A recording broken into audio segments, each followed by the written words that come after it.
जय श्री कृष्ण। राधे राधे। अब 10वां अध्याय देखेंगे और उस 10वें अध्याय में हम समुद्रपुत्र का ब्रह्मा जी द्वारा नामकरण देखेंगे। तो अब आगे की जो कथा है वह इस प्रकार से है। 10वां अध्याय इस प्रकार से है। मायापति नारायण के चरणों में शीश नवाए। मायापति नारायण के चरणों में शीश नवाए। 10वां अध्याय कार्तिक पढ़ूं नारायण राय।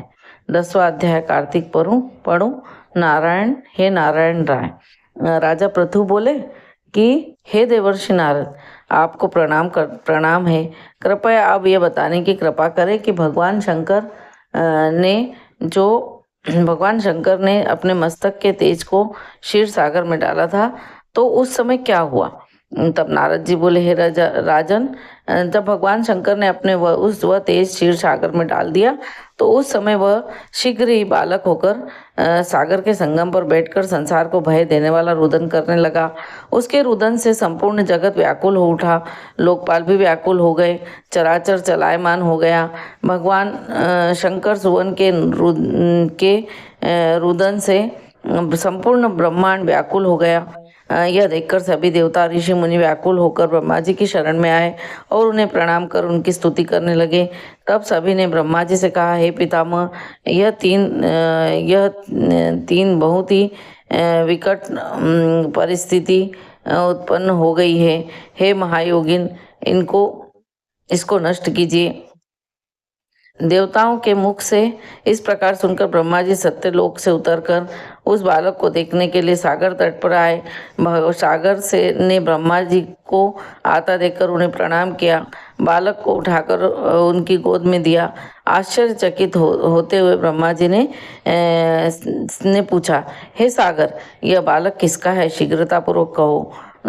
तब सागर विनम्रता से बोला, प्रभु, यह तो मुझे ज्ञात नहीं, परंतु मैं इतना जानता हूँ कि यह गंगा सागर के संगम पर प्रकट हुआ। इसलिए हे जगत गुरु, आप इस बालक का जात कर्म आदि संस्कार करके इसका जातक फल बताइए।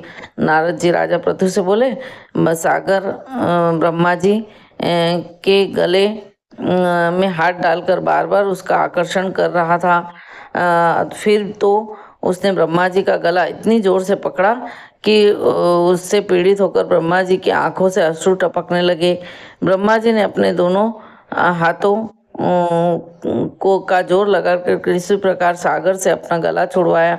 सागर से कहा, हे सागर, सुनो, मैं तुम्हारे इस पुत्र का जातक फल करता हूँ। मेरे नेत्रों से जो ये जल निकला है, इस कारण इसका नाम जलंधर होगा। उत्पन्न होते ही यह तरुण अवस्था को प्राप्त होगा।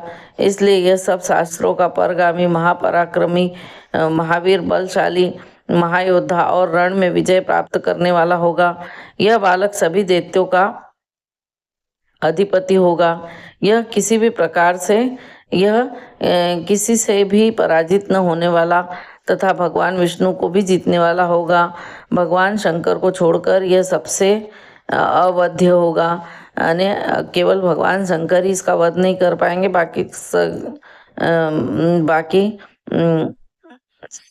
भगवान शंकर को छोड़कर यह सबसे अवध्य होगा। मतलब केवल शंकर भगवान ही इसका वध कर सकेंगे।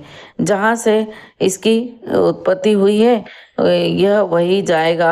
अर्थात भगवान शंकर से उत्पत्ति हुई थी और यह भगवान शंकर ही इसका वध करेंगे। इसकी पत्नी बड़ी पतिव्रता, सौभाग्यशाली, सर्वांग सुंदरी, परम मनोहर वाली, मधुर वाणी बोलने वाली और दानशील और शीलवान होगी। सागर से इस प्रकार कहकर ब्रह्मा जी ने शुक्राचार्य को बुलाया और अपने हाथों से बालक का राज्याभिषेक कराकर स्वयं अंतर ध्यान हो गए। बालक को देखकर सागर की प्रसन्नता की सीमा न रही और वह हर्षित मन से घर आ गया।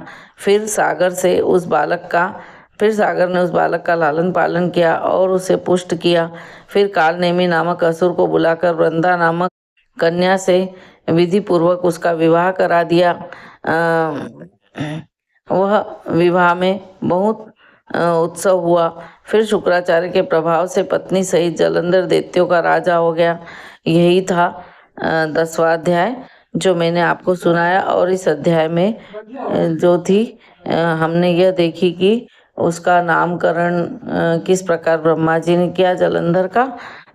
तो यही जो था वो हम इसमें अध्याय में हमने देखा। श्री कृष्ण गोविंद हरे मुरारी, हे नाथ नारायण वासुदेवा।